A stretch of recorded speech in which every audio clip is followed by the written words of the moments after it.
Hello everyone, welcome to solve it. आज का जो हमारा टॉपिक है वो है रैशनल नंबर्स, एनसीईआरटी क्लास 8 का जो फर्स्ट चैप्टर है।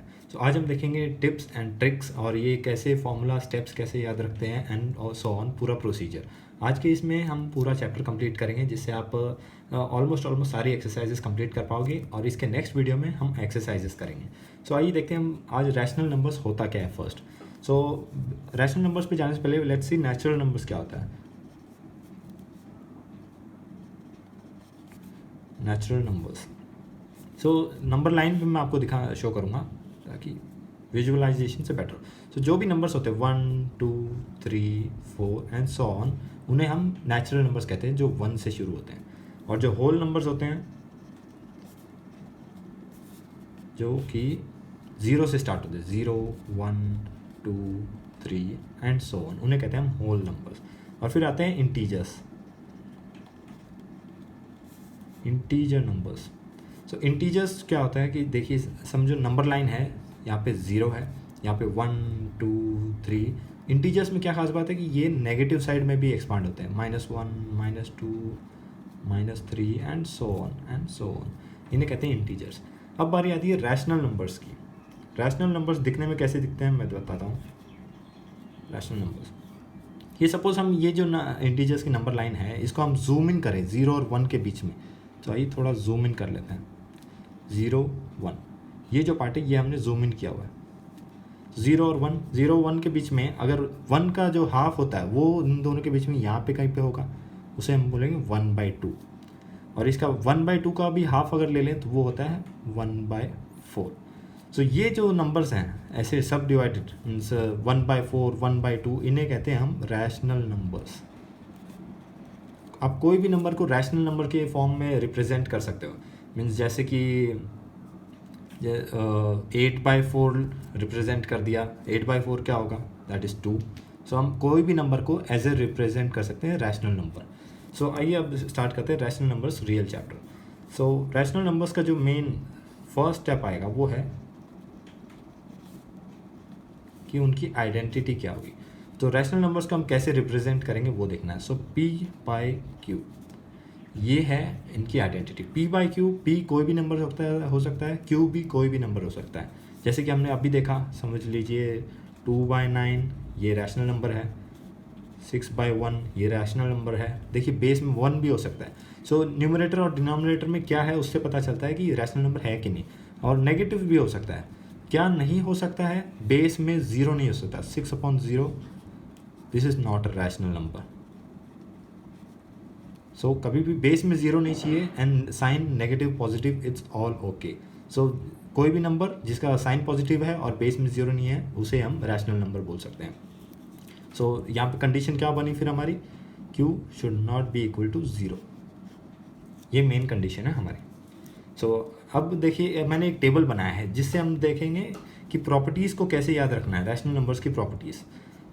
और ये जो सारा जो हम नोट्स बना रहे हैं ये मैं PDF बना के और अपलोड कर दूंगा, नीचे लिंक डिस्क्रिप्शन में और कमेंट्स में दे दूंगा, आप डाउनलोड कर सकते हैं ताकि रिवीजन के टाइम पे आपको पूरा वीडियो फिर से ना देखना पड़े और एक बार ये नोट्स देखते ही आपको याद आ जाए कि कैसे करना है। सो प्रॉपर्टीज़ में हम देखते हैं टोटल, देखिए 3 टाइप की जो मेन प्रॉपर्टीज़ है, मैंने बनाया हुआ है टेबल। 3 टाइप की मेन प्रॉपर्टीज़ है जो हमें ध्यान में रखनी है। फर्स्ट है क्लोजर प्रॉपर्टी, ये क्या होता है वो भी देखेंगे। सेकंड है कम्यूटेटिव प्रॉपर्टी, ये भी देखेंगे। और एसोसिएटिव प्रॉपर्टी, ये भी देखेंगे। और ये सारी 3-4 चीज़ों पे एक्ट करता है, एडिशन सब्ट्रैक्शन मल्टीप्लिकेशन डिवीजन। सो पहले हम ये देखते हैं कि ये सब जो है प्रोसीजर्स है एडिशन सब्ट्रैक्शन, ये अप्लाई कैसे करते हैं रैशनल नंबर्स पे। सो प्रॉपर्टीज़ देखने से पहले हम थोड़ा मैथमेटिक्स देख लेते हैं कि अगर ये आ गए हमारे सामने तो हम इनका एडिशन कैसे करेंगे, सब्ट्रैक्शन कैसे करेंगे।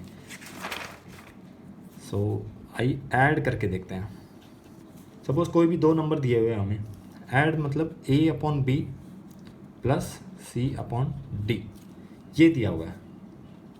सो अभी इसको हम ऐड कैसे करेंगे, समझ लीजिए कोई एग्जांपल ले लेते हैं हम। 4/2 प्लस 5/2, इसमें तो बेस सेम है तो आप सिंपली न्यूमरेटर में जो है उसको ऐड कर देना है। सो 9/2, ये आ गया आंसर, सिंपल। अगर आपका बेस सेम नहीं है तो कैसे प्रोसेस करेंगे, तो समझ लीजिए कोई है 3/2 प्लस 1/3, ठीक है। ये भी बेस सेम नहीं है। अब इसमें जो प्रोसीजर है, अगर ऐसा आता है कि जिसमें बेस सेम नहीं है, तो आपको एक प्रोसीजर स्टेप देता हूँ मैं आपको, steps for addition. First step होगा क्रॉस, सेकेंड स्टेप होगा डैश। क्रॉस और डैश आपको ये याद रखना है। पहले मैं क्रॉस बताता हूँ। क्रॉस का मतलब क्या है? क्रॉस का मतलब ये है जो न्यूमरेटर और डिनोमिनेटर है अपोजिट साइड के, हम उनको मल्टीप्लाई कर देंगे। कैसे? 3 3 ज़ा 9 प्लस बीच में जो साइन था प्लस, 2 1 ज़ा 2, ये हो गया स्टेप 1। अब डैश का क्या मतलब? जो बेस में जो है उनको मल्टीप्लाई कर देंगे 6, 11 बाय 6, ये आ गया हमारा आंसर सिंप्लीफाइड। ये हो गया स्टेप कंप्लीट। कोई भी कितना भी बड़ा रैशनल नंबर हो, आप ये प्रोसेस करेंगे क्रॉस डैश, मीन्स जो नंबर दिए हुए उनको क्रॉस मल्टीप्लाई करना है और फिर जो डिनोमिनेटर में है उनको मल्टीप्लाई कर देना है। हमें मिल जाएगा हमारा आंसर। ये आ गया एडिशन कैसे करते हैं। अब देखते हैं सब्सट्रैक्शन कैसे करते हैं। सब्सट्रैक्शन के लिए भी सेम प्रोसीजर है, बट आपको ये जो साइन है ये ध्यान रखना है। हमने कैसे यहाँ पे 9 + 2 कैसे ले लिया? क्योंकि यहाँ पे प्लस साइन था। अगर माइनस साइन होता तो हम माइनस साइन लेते।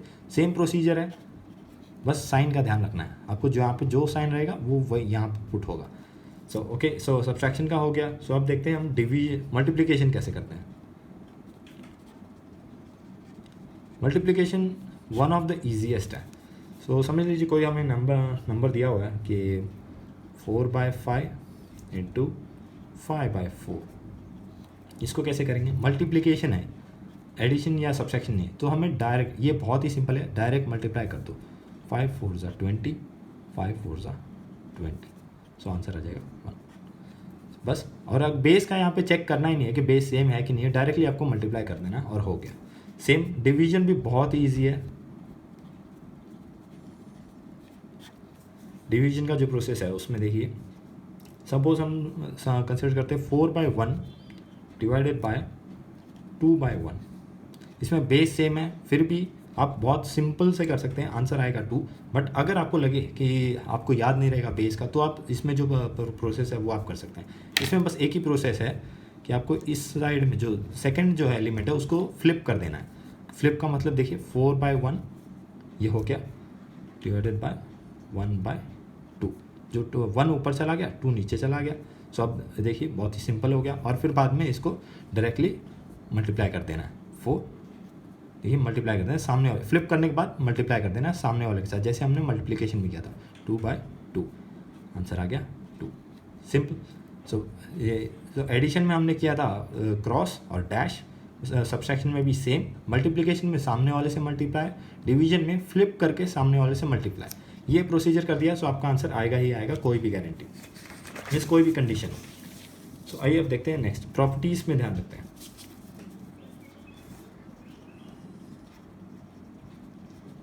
प्रॉपर्टीज़ 3 टाइप की मैंने बताई थी। फर्स्ट हम देखेंगे क्लोजर प्रॉपर्टी। क्लोजर प्रॉपर्टी क्या होती है?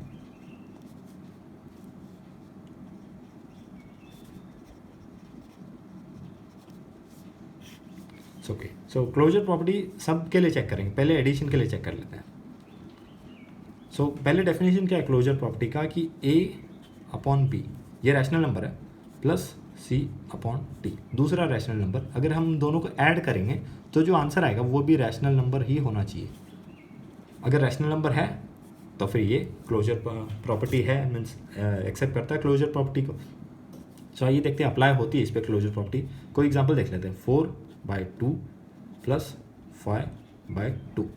तो ये देखिए अभी इसको बेस सेम है तो हम डायरेक्टली ऐड कर देंगे 9/2।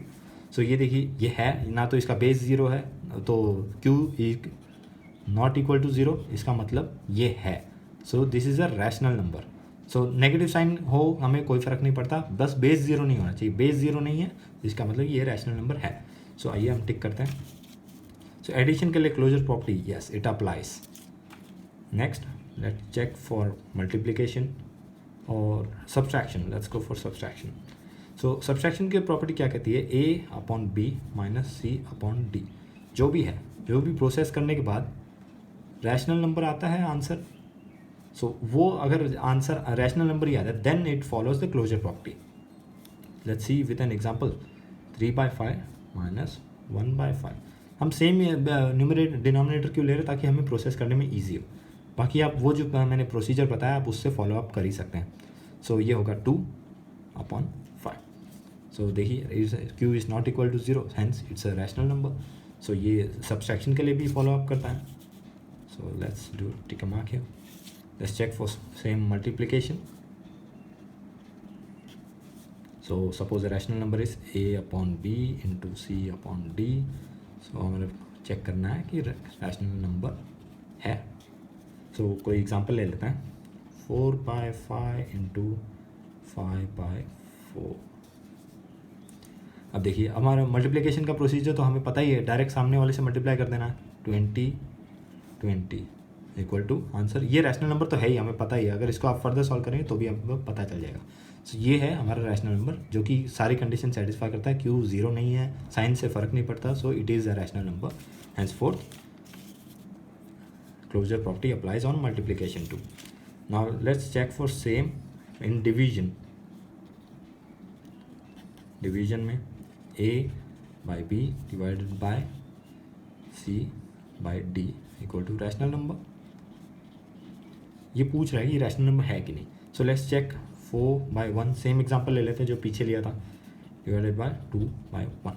सो हमारा जो प्रोसीजर क्या है कि 4/1 इसको फ्लिप कर देंगे into 1/2।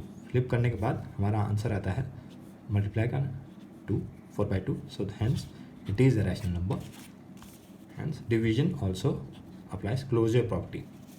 Next is commutative property. Commutative property क्या होता है वो देखते हैं।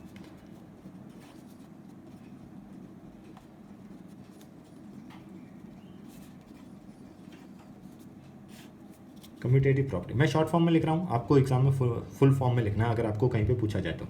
सो कम्यूटेटिव प्रॉपर्टी का क्या मतलब होता है कि समझ लीजिए कोई रैशनल नंबर है a प्लस बी। सो अगर हम उसको उल्टा कर दें, जो कंपोनेंट्स हैं उसको उल्टा कर दें कि b प्लस a, तो जो आंसर आएगा दोनों सेम आएगा।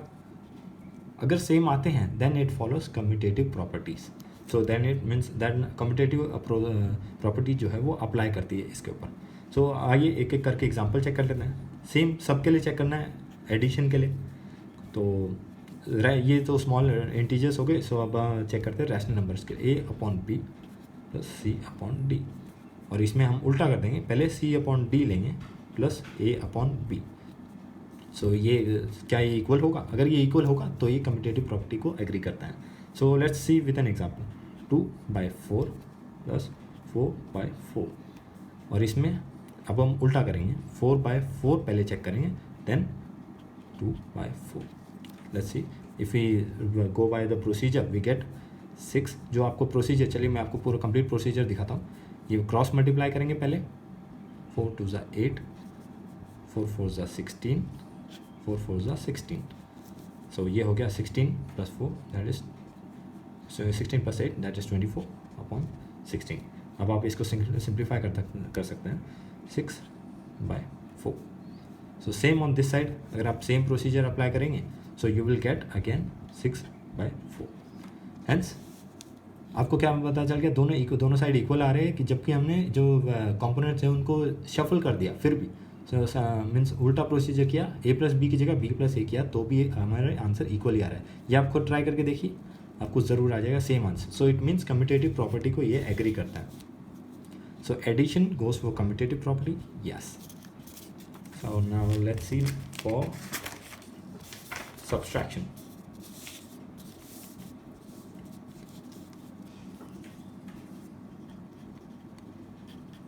So subtraction में क्या procedure, a/b minus c/d, same c/d minus a/b। बस a को हमने बाद में लिया, पहले c को यहाँ पे c पहले ले लिया। So let's check with an example, 1/5 minus 3/5 equal to, सो ये जो 3/5 है हमने पहले ले लिया, फिर ले लिया प्लस 1/5। सो अब ये देखिए, अभी इसमें क्या प्रोसीजर है कि इसमें देखिए माइनस साइन है, सॉरी यहाँ पे, क्योंकि ये यहाँ पे दिया हुआ। सो अब इसको अब सॉल्व करके देखेंगे तो इसका आंसर आएगा -2/5, इसका आएगा 2/5। सो ये कैसे आया मैं दिखाता हूँ। देखिए 5 1 ज़ा 5 माइनस 15, 5 3 ज़ा 15, 5 5 ज़ा 25। तो इसका आंसर आ जाएगा -10/25। सो 5 से हम डिवाइड कर सकते हैं, सो ये आ जाएगा -2 या 5। और इस साइड में क्या होगा कि वही क्रॉस मल्टीप्लिकेशन, 5 3 ज़ा 15 -5 अपॉन 5 5 ज़ा 25। सो अब ये करने के बाद 10 25। सो सेम इस बार 2 से डिवाइड कर देंगे, सो आएगा 2/5। बट इस साइड में देखिए -2/5 है, सो साइन डिफरेंट है, सो मीन्स ये इक्वल नहीं है। So that means commutative property does not apply on subtraction. So आप कोई भी एग्जांपल लेंगे, अगर उनको 2 कंपोनेंट है उनको शफल करके देखेंगे आप, तो भी आपको आंसर नहीं आएगा equal to. So that means commutative property does not apply on subtraction. So ये हमारा टेबल कंप्लीट होने के बाद हमें ईजी हो जाएगा कि अब इंस्टेंटली हमें पता चल जाएगा कि कौन सी प्रॉपर्टी किस पे अप्लाई होती है और किस पे नहीं। सो ये हो गया। Now let's check for multiplication. Multiplication में क्या है, a/b into c/d equal to होना चाहिए c/d into a into b। So अगर ये दोनों इक्वल आते हैं LHS और RHS, that means commutative property apply in multiplication. So let's see, values fill in कर देते कोई, 1/4 into 2/3, 2/3 into 1/4। So let's see, so अगर हम इसको पता है मल्टीप्लिकेशन का प्रोसीजर, हम डायरेक्ट सामने वाले से मल्टीप्लाई कर दें, 2 4 3 ज़ा 12, 2 3 4 ज़ा 12। सो दैट मीन्स इक्वल आ रहा है। So that means commutative property applies for multiplication. Now let's see for division.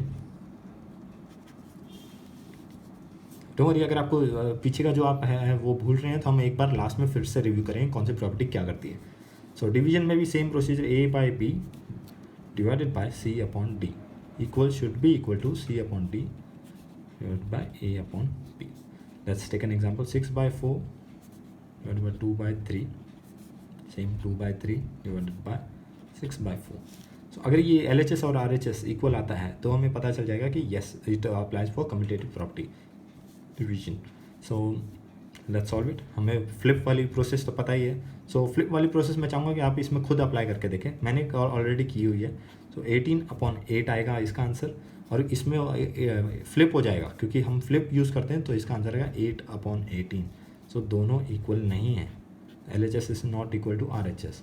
सो ये आप सॉल्व करके देखें तब आपको पता चलेगा। इसको फ्लिप करने के बाद आपको करना है मल्टीप्लाई, और आंसर आएगा ये, और इसको फ्लिप करने के बाद आपको करना है मल्टीप्लाई, तो आंसर आएगा ये। So which are not equal, hence commutative property does not apply on division here. So now let's check for new next property, that is associative property।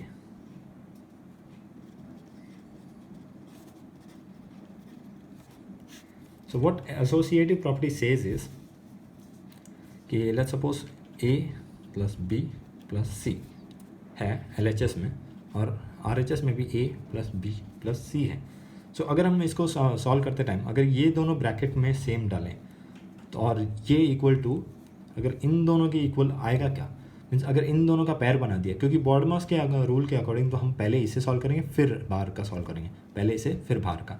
So if देखिए पहले ब्रैकेट में हमने रखा A plus B और फिर C को बाहर रखा, और अभी नेक्स्ट टाइम हमने B plus C को ब्रैकेट में रख दिया और A को बाहर रख दिया। तो अगर आंसर सेम आएगा क्या, अगर आंसर सेम आता है then it applies for associative property, means आप किसी को भी ब्रैकेट में रख सकते हो और आंसर आपका सेम ही आएगा, there will be no error.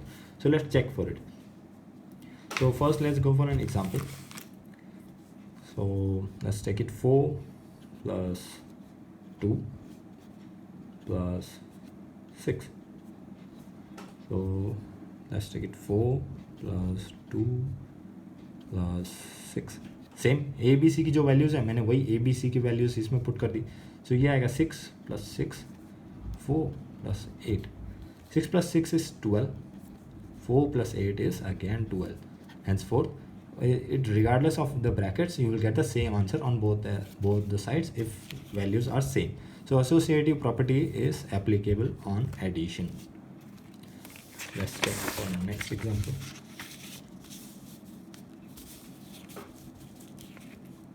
So addition के लिए तो हो गया कि yes it applies for that.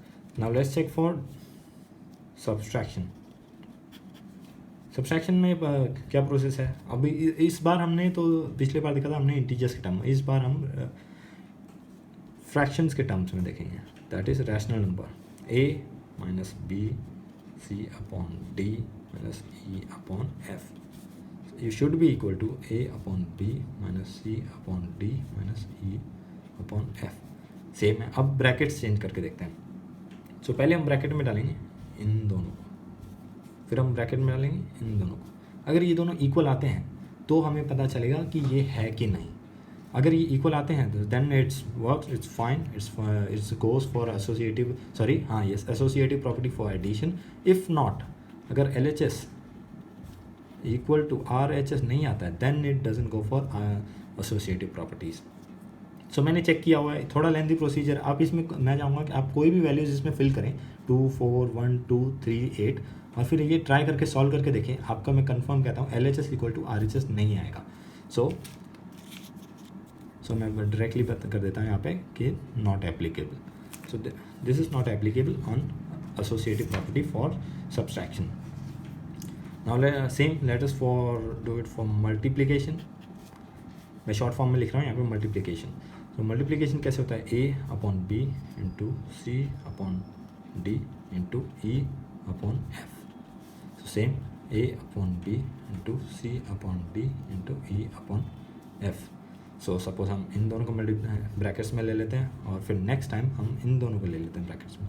आप कोई भी वैल्यूज़ फिल इन करके देखिए, एक्सेप्ट फॉर बेस में ज़ीरो नहीं आना चाहिए। कोई भी वैल्यू फिल करके देखिए, सॉल्व करके देखिए, LHS जो है आपका वो इक्वल टू RHS आएगा। थोड़ा लेंदी प्रोसीजर इसलिए मैं नहीं करके सॉल्व करके दिखा रहा हूँ। बहुत इजी है, आपको पता ही है कैसे करना है, सामने वाले को मल्टीप्लाई करना है। थोड़ा लेंथ और टाइम सेव करने के लिए मैं ये आपके ऊपर छोड़ रहा हूँ। सो ये कंफर्म आएगा, आप खुद ट्राई करके देखिए। सो मैं इसके ऊपर associative property for multiplication, yes. So now the last one is division. Division के लिए भी मैं आपको फॉर्मेट बता देता हूँ, a upon B divided by c upon D divided by e upon f on the RHS a upon B c upon D e upon f। So अब brackets डाल देते हैं ऐसे और ऐसे। कोई भी वैल्यूज़ फिल इन करके देख लीजिए। तो जो भी हम वैल्यूज़ फिल इन करके देखेंगे वो LHS इक्वल टू RHS नहीं आएगा। सो ये हमें पता है क्योंकि ये लेंथी प्रोसीजर है। मैंने वैल्यूज़ फिल इन करके देखी है, आपको प्रैक्टिस होगी तो और आपको पता चल जाएगा कि ये आता है कि नहीं। इसलिए मैं चाहूँगा कि आप ये खुद प्रैक्टिस करके देखें कि आता है कि नहीं। बट आंसर ये श्योर है कि ये आपका आंसर नहीं आएगा। सो ये हमारा बन गया टेबल कंप्लीट। सो क्लोजर प्रॉपर्टी सब पे एप्लीकेबल होती है और कम्यूटेटिव प्रॉपर्टी सिर्फ एडिशन और मल्टीप्लिकेशन पे होती है। सेम एसोसिएटिव प्रॉपर्टी भी एडिशन और मल्टीप्लिकेशन पे होती है। ये सारा PDF मैं लिंक डिस्क्रिप्शन में और कमेंट्स में दे दूंगा, जिससे आपको रिवीजन के टाइम पे आपको 1 सेकंड में याद आ जाएगा कि हमने क्या किया था। सो आगे बढ़ते हैं। अब हम देखेंगे कि एक और प्रॉपर्टीज़ है इनकी, प्रॉपर्टी नंबर 4। ये इतनी इंपॉर्टेंट नहीं है कि आपको नोट्स बनाने पड़े, बट आपको ये याद रखनी है, आपको हर जगह यूज़ होंगे ये। Distributive property. So distributive property क्या होता है मैं आपको बताता हूँ। ये एक स्टैंडर्ड प्रोसीजर है कि आपको कैसे प्रोसेस करना है डेटा। सो देखिए 2 कोई इक्वेशन लेते हैं 2x + 4। सो अब इसको जो प्रोसेस करने का जो तरीका है वो बताता है डिस्ट्रीब्यूटिव प्रॉपर्टी कि ये रूल ये है कि पहले आप 2 को x के साथ मल्टीप्लाई करेंगे, फिर आप 2 को 4 के साथ मल्टीप्लाई करेंगे। सो ये स्टैंडर्ड प्रोसीजर है जिससे आपका आंसर आएगा पहले 2x, फिर आएगा 2 8, 2 × 4 दैट इज़ 8, दैट्स इट। इतना ही कहती है डिस्ट्रीब्यूटिव प्रॉपर्टी के रूल है। पहले ब्रैकेट में फर्स्ट एलिमेंट से मल्टीप्लाई होगा, फिर सेकंड मल्टीप्लाई होगा और साइन होगा वही जो बीच में है, दैट्स इट। और साइन अगर ये यहाँ पे साइन अलग है तो प्लस माइनस जो सुपीरियर होगा वो के addition plus plus plus minus minus plus. So same वही प्रोसीजर यूज़ करके इसमें। सो अगली प्रॉपर्टी में देखते हैं हम, अगर एडिटिव प्रॉपर्टी,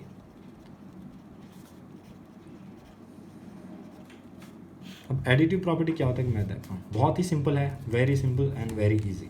सो इसमें जो प्रोसीजर है कि हमने दिया हुआ है, इसमें एडिटिव प्रॉपर्टी ये है कि P अपॉन जो कि P है अपॉन Q जो कि वैल्यू है, वो जब अगर उनका एडिटिव इन्वर्स लिया जाए सो वो सिर्फ साइन चेंज होके P अपॉन Q, जो भी वैल्यू है उसका बस साइन चेंज हो जाना चाहिए, उसे हम बोलते हैं एडिटिव प्रॉपर्टी के अकॉर्डिंग साइन चेंज। सो देखिए अभी अब समझिए -4 है, सो इसका एडिटिव इन्वर्स पूरा नाम है इसका एडिटिव इन्वर्स प्रॉपर्टी। क्योंकि देखिए इन्वर्स हो रहा है, पी अपॉन क्यू का इन्वर्स हो गया -p अपॉन क्यू। सो -4 का एडिटिव इन्वर्स क्या होगा अगर आपको पूछा जाता है कि right the additive inverse of this and this, -4 का एडिटिव इन्वर्स वैल्यू होगी सेम, बस साइन चेंज हो जाएगा। समझ लीजिए आप बोल दिया कि -8/4, इसका additive inverse would be 8/4, as simple as that. इतना हो गया सिंपल। बस अब और इसका एडिशन, इसमें क्या पूछा जा सकता है कि आइडेंटिटी क्या है इसकी। तो आइडेंटिटी मैं बताता हूँ कि a/b plus -a/b equals to 0, that's it. आपको इसमें कुछ भी याद रखने जैसा नहीं है और कुछ भी ऐसा नहीं है कि आपको डिराइव करने बोलेंगे, कुछ भी नहीं। बट आपको ये याद रखना है a प्लस बी के साथ अगर उसका एडिटिव इन्वर्स जोड़े तो इक्वल टू 0 हो जाता है, दिस इज आइडेंटिटी, सिंपल। सो अब नेक्स्ट प्रॉपर्टी में जाते हैं, that is multiplicative.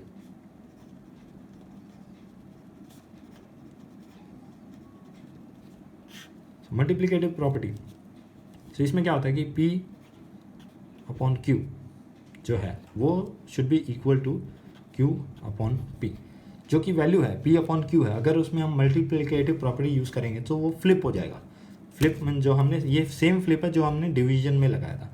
So P upon Q जो रहेगा वो फ्लिप हो जाएगा और डिनोमिनेटर जो है न्यूमरेटर में आ जाएगा, न्यूमरेटर जो है वो डिनोमिनेटर में आ जाएगा, एज सिंपल एज दैट। सो 4/6 का मल्टीप्लिकेटिव प्रॉपर्टी क्या होगी, मल्टीप्लिकेटिव इन्वर्स, इसमें भी इन्वर्स लगाना है। मल्टीप्लिकेटिव इन्वर्स कैसे होगा, सो 6/4, सिंपल। अगर 1/8 का मल्टीप्लिकेटिव इन्वर्स पूछ लिया तो सो 8/1, सिंपल। और अब देखते हैं इसकी आइडेंटिटी। इसकी आइडेंटिटी ये है कि a into 1/a equals to 1, that's it. क्योंकि आप खुद सॉल्व करके दें a कैंसिल हो जाएगा और आएगा 1 आंसर। सो ये है इसकी आइडेंटिटी। आपको ऐसे ही पूछ सकता है कि right identity of multiplicative inverse property, right identity of additive inverse property. So आपको ये लिखना है ये, और पूछा कि अगर क्या होता है और आपको अप्लाई करने की भी ज़रूरत पड़ेगी कि क्या होता है, तब तो आपको ये अप्लाई करना है। एडिटिव इन्वर्स में बस साइन चेंज हो जाएगा, मल्टीप्लिकेटिव इन्वर्स में फ्लिप हो जाएगा, साइन चेंज नहीं होगा। तो आइए देखते हैं आगे हो गया हमारा ऑलमोस्ट चैप्टर कंप्लीट है, बट हम देखेंगे कि विजुअलाइज करेंगे कि ये दिखता कैसे है रैशनल नंबर्स, और अगर आपको फाइंड करने के लिए कह दिया तो कैसे फाइंड करेंगे। सो पहले देखते हैं कि रैशनल नंबर्स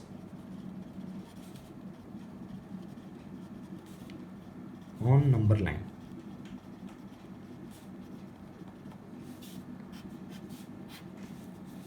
सो अब देखिए एक नंबर लाइन का ले लेते हैं कि हो गया 0, ये हो गया 1 2 3 -1 -2 -3 एंड सो ऑन। ये है हमारी नंबर लाइन। अगर अभी यहाँ पे किसी ने बोल दिया कि हमें फाइंड करके दिखाइए कि वेयर इज़ 3/2, अब 3/2 कैसे फाइंड करेंगे। अब हम डिवाइड कर देंगे इसको 3/2। सो अब हमें मिल जाएगा, ये आएगा 1.5। तो डिवाइड करेंगे जब इसको तो अब हमें पता चलेगा 2 1 2, दैट इज़ 1, और फिर अगेन 0, दैट इज़ 5.5, 1.5। सो 1.5 ये आपको कैसे करना, फाइंड कैसे करना है वो आपको प्रोसीजर बता। अभी तो सिंपल दिख रहा है कि 1.5, अगर और ज़्यादा कॉम्प्लेक्स आ गया तो कैसे। जो फर्स्ट डिजिट है, सो फर्स्ट डिजिट पे आपको जाके खड़े रहना है और फिर देखना कि साइन क्या है। साइन अगर पॉजिटिव है तो हम इस साइड जाएंगे, साइन अगर नेगेटिव है, समझिए ये -1.5 होता तो हम 1.5 के ऊपर जाके खड़े होते, और अगर साइन नेगेटिव है तो हम उस तरफ देखेंगे, नेगेटिव्स की तरफ। अभी बोल दिया 1 तो हम 1 पे आ गए, और फिर 0.5 बोला है, 0.5 means half of something, so that is 0.5। सो हम यहाँ से आगे चलते 0.5 पे रुकेंगे, दैट इज़ आवर 1.5। सो ऐसे वाले गया। अभी समझिए कुछ ज़्यादा कॉम्प्लेक्स बोल दिया तो उसको कैसे फाइंड करेंगे। सो ये हमें पता चल जाएगा कैसे, कि समझिए 2/5 आपको फाइंड करने के लिए बोल दिया, फाइंड 2/5। अब इसमें कैसे फाइंड करेंगे कि 2 जो है 0 टू लेके 2 तक का है। इसको थोड़ा जूम इन कर लेते हैं। ये देखिए ये है 0, इसको बस हमने इतने से पार्ट को हमने जूम इन किया हुआ है, 0 2 2। तो अब इसको हमें फाइंड करने के लिए बोला गया था कि 2/5 डिवाइड 2/5 हमें ढूंढ के बताइए। सो जो भी बेस में नंबर होगा, जो बेस में है, उसको हम बीच में उतने पार्ट्स डिवाइड कर देंगे। यहाँ पे 5 है बेस में, तो हम 5 पार्ट्स में डिवाइड कर देंगे, 1 2 3 4 और ये 5। जो ये देखना है आपको, ये पॉइंट्स नहीं देखना है आपको, डैश देखना है। सो डैश देखिए 5 पार्ट्स हो गए सिंपल। सो अब ये 5 पार्ट्स कौन से होंगे, 2, ये देखिए 1/5 2/5 3/5 4/5 और 5/5, जो कि ये खुद है 5/5, जो कि ये वैल्यू खुद है, जो कि सॉरी 1 के बीच में हमने 1 को जूम इन किया हुआ है। सो 5/5 दैट इज़ 1। सो ये हमारा 1 पैरामीटर, और इसके आगे लेके जाएंगे तो 2 भी आएगा। सो इसको ऐसे ऐसे डिवाइड कर से जा रहा है। सो आपको 2/5 फाइंड करने के लिए बोला था, तो ये रहा हमारा वैल्यू 2/5। सो जितना आपको बेस में दिया होगा उतना पार्ट को आपको डिवाइड करना है, मीन्स 0 to 1 के बीच में। सो ये हमने यहाँ तक जूम इन किया हुआ है, 0 to 1। अगर आपको बोल दें कि 2/6 फाइंड करो, सो हम ये 0 to 1 को 6 पार्ट्स में डिवाइड करेंगे, सो और हमें मिल जाएगा 0 पॉइंट, दैट इज़ 2/6। सो ऐसे फाइंड करेंगे। सो अगर आपको अब जो आपको सामने एक्सरसाइजेज आएंगे उसमें आपको ऐसा पूछा जाएगा कि find the rational number between 2 numbers. So ये हमारा लास्ट टॉपिक है, rational number between 2 other rational numbers. अब इसको कैसे फाइंड करेंगे, पहले तो आपको दिया जाएगा कि 2 रैशनल नंबर दिए जाएंगे, 3/5 और 1/2। आपको बोल दिया कि इनके बीच के रैशनल नंबर्स फाइंड करके बताओ। सो और ऐसे भी बोल सकते हैं कि 5 रैशनल नंबर फाइंड करके बताओ, 2 रैशनल नंबर्स फाइंड करके बताओ। तो सिंपल प्रोसीजर क्या है, फर्स्ट आपको बेस जो है बेस सेम करना है, स्टेप्स वाइज बता रहा हूँ आपको। सो स्टेप नंबर 1 होगा बेस जो है वो आपको सेम करना है। बेस सेम कैसे करेंगे, देखिए इसका 5 है, इसका 2 है, दोनों सेम नहीं है। सो सेम करने के लिए हम ऐसा जो एक टेबल ढूंढेंगे जिसमें जो इससे डिवाइड, दोनों नंबर से डिवाइड हो सके और जो रिमाइंडर है वो 0 आए। अब देखिए 2 से कौन सा नंबर डिवाइड होता है, मीन्स 4 6 8 10। सो और 5 से कौन सा नंबर डिवाइड होता है, 4 6 8 10 डिवाइड होता है। सो हम दोनों को बेस को हमने डिसाइड कर लिया कि 10 से करके देखेंगे, क्योंकि 10 देखिए 2 से भी डिवाइड होता है, 5 से भी डिवाइड होता है। सो हम जो बेस है उसको ट्राई करेंगे 10 बनाने का।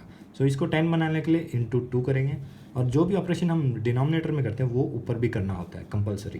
तो दैट इज़ फॉर रूल्स। और सेम इसमें अगर इसको 10 बनाना है तो इंटू 5 करेंगे, और अगर इसको और नीचे इंटू 5 किया तो ऊपर भी करना पड़ेगा। तो दैट इज़ -6/10/5/10 ये रहा। सो ये अभी मिल गया। अब हमारा हो गया काम बहुत आसान। सो अब देखते हैं, अब एक नंबर लाइन बना लेते हैं। ये हो गया 0, ये सारे हो गए छोटे छोटे पार्ट्स। तो अब जो है हम -6/10, तो समझ लीजिए ये है -6/10 और एक्सट्रीम है 5/10। सो अब ये कैसे आया 6/10 और 5/10 कैसे आया, जो कि हम लेफ़्ट साइड से शुरू कर रहे हैं। सो अब देखिए अभी इसको उल्टे साइड में से स्टार्ट करना है, -5/10 -4/10 -3/10 -2/10 -1/10 और दैट इज़ 0। ये हो गया 0। और फिर राइट साइड में 1/10 2/10 3/10 दैट इज़, ये कंसिडर नहीं करते, 4/10 और 5/10। सो ये सारे जो नंबर्स हैं हमारे उसके बीच के हैं ये सारे, तो ये हमें मिल जाएंगे। ये सारे टू सारे ये 1 के बीच में हैं। ये यहाँ पे आता है 1, यहाँ पे आएगा -1।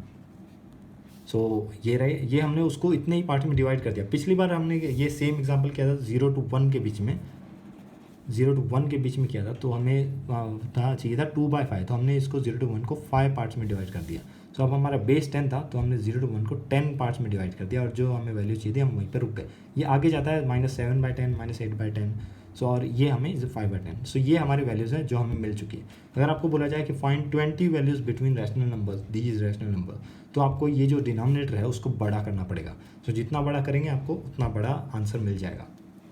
सो ये है, और जितना छोटा होगा उसको आपको उतना ही कम बिटवीन रैशनल नंबर्स मिलेंगे। सो ये था आज का हमारा चैप्टर। ये जो सारे सॉल्यूशन है ये मैं नीचे लिंक डिस्क्रिप्शन में दे रहा हूँ, और आगे के चैप्टर्स हम कंटिन्यू करेंगे, उसके लिए सब्सक्राइब कर लीजिए। नेक्स्ट जो वीडियो होगा उसमें हम करेंगे एक्सरसाइज एनसीईआरटी की फर्स्ट एक्सरसाइज सॉल्व करेंगे, उसमें से टफेस्ट क्वेश्चन सिलेक्ट करेंगे, और ऐसे क्वेश्चन सिलेक्ट करेंगे जिससे आपको प्रोसीजर रिफाइंड हो जाए कि आपको कैसे करना है और एग्ज़ाम में कैसे आपको ट्रिक्स याद रखनी है। सो आप सब्सक्राइब कर लीजिए। Thank you so much.